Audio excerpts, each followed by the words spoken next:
আমাদের রিজাইন দেওয়ার কারণ তো বেশ কয়েকটা কারণ দেখানো হয়েছে। তার মধ্যে প্রথমটা হলো আ নাস্তা না খেয়ে হইচই করা একটা। আর আমাকে যে কারণে রিজাইন দিয়েছে সেটার একটা ভিন্ন কারণ। আমাদেরকে বলা হয়েছে যে ৫ তারিখ, অক্টোবরের ৫ তারিখ আমরা মাঠে নির্ধারিত সময় পার হয়ে যাওয়ার পরও মাঠ ত্যাগ করিনি। নিজের ইচ্ছামতো খেয়াল খুশিমতো মাঠে অবস্থান করেছি আর ঠিকমতো কাজ করিনি। তো এটা সম্পূর্ণ মিথ্যে এবং এরকম কোনো ঘটনাই ৫ তারিখে ঘটেনি। আমাদের শোকজে ডেট উল্লেখ করা ছিল ৫ তারিখ। সিসিটিভি ফুটেজ বা যে কোনো কিছু চেক করলে এটা জানা যাবে যে এরকম কোনো কিছুই ঘটেনি। আর এরপরও আরও ২টি কারণ দেখিয়ে ক্লাসে বিশৃঙ্খলা করেছে এরকম কারণ দেখিয়ে আরও ২ ধাপে বাদ দেওয়া হয়েছে। তো আসলে এগুলো বাদ দেওয়ার মতো কোনো কারণ হতে পারে না। এগুলোর জন্য এগুলো একে তো হয়নি, যদি হয়েও থাকে এর জন্য শাস্তির বিভিন্ন ব্যবস্থা আছে, পানিশমেন্টের ব্যবস্থা আছে, ইডি, আরডি, ডিটেন অনেক ধরনের পানিশমেন্ট রয়েছে। বাট এরকম কোনো কিছুই না করে তারা সরাসরি আমাদেরকে এভাবে বরখাস্ত করে দিয়েছে বা অব্যাহতি দিয়েছে। এটা আসলে আমরা মনে হয় না যে যৌক্তিক হয়েছে। আপনারা কি কোনো আশ্বাস পেয়েছেন? হ্যাঁ, আশ্বাস আপনারা তো জানেন যে আমরা বিগত ৫ তারিখে আমরা একটা আশ্বাস পেয়েছিলাম যে আমাদেরকে বলা হয়েছিল, তিনি সিনিয়র সচিব সাহেব, তো উনি বলেছিলেন যে আমাদের জন্য তিনি সর্বোচ্চ চেষ্টা করবেন। তো আমরা আসলে সেই আশ্বাসের প্রেক্ষিতেই এই অবস্থান আমাদের করেছিলাম, স্থগিত করেছিলাম।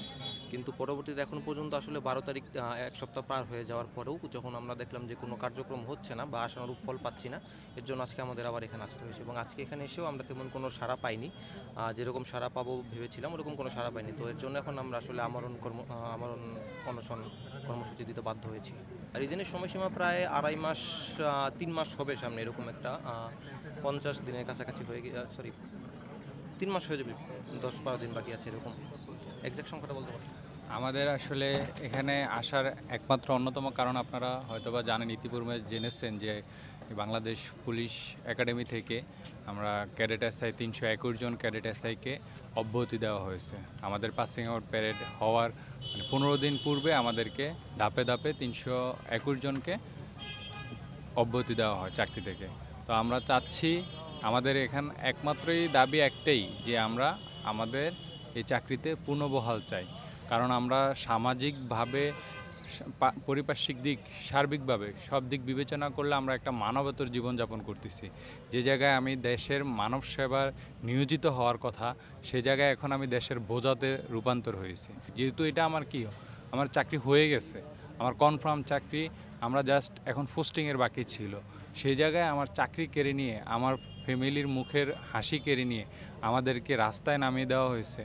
আমরা এখন গত ৫-৬ তারিখ আমাদেরকে স্বরাষ্ট্র সচিব স্যার আমাদেরকে আশ্বস্ত করেছিলেন যে আগামী ১২ তারিখের মধ্যে স্যার একটা ফয়সালা করে দিবে, কিন্তু আমরা আশানুরূপ কোনো ফল পাইনি। যার কারণে আজকে আমরা সকাল থেকে এখানে মানববন্ধন কর্মসূচি পালন করেছি। কিন্তু তারপরও আজকে সারাদিনে আমাদের কোনো আশানুরূপ ফল না পাওয়া, এখন আমরা আমরণ অনশন কর্মসূচি। আমাদের এখানে প্রত্যেকটা ছেলে, প্রত্যেকটা ভাই আমার, সবাই মানসিক ভারসাম্যহীন হয়ে পড়ছে। কারণ এরকম একটা ট্রমার মধ্যে আমরা এটা কখনোই কল্পনাও করিনি।